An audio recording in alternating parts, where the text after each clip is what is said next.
I consider myself fairly moderate.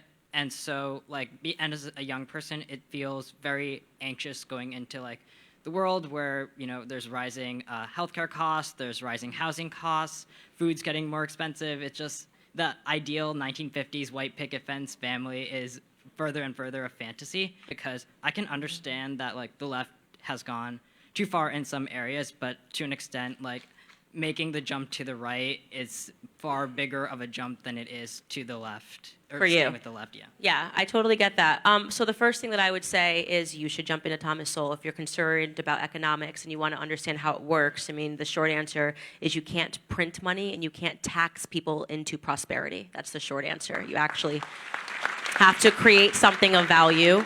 And I think the left's methodology is we'll just keep taxing people until what happens, and how you end up in environments like what happened in Venezuela is eventually the rich people get tired and they leave. So the people that have the money and are creating the jobs say, I'm tired of being penalized for being successful, and they leave. And then you're left with a bunch of poor people that don't have jobs and aren't producing anything, because all they learn how to do is protest and scream and to demand that somebody else pays for it. And then they're fighting for scraps of food. And then you have a situation like in Venezuela where the average citizen has lost 25 pounds. It happens like that overnight. It's happened in Cuba. It's happened in Russia.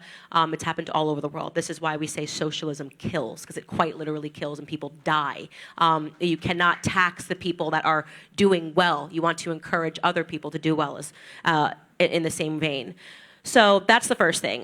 Definitely jump into Thomas Sowell. Milton Friedman and him have a wonderful series, because Milton Friedman was Thomas Sowell's professor, and both started on the left, and both, I think, have contributed the most to that conversation. If economics is your main concern, I look forward to welcoming you into conservative circles in about 2 years. Thank you so much for your answer. Thank you so much for being here.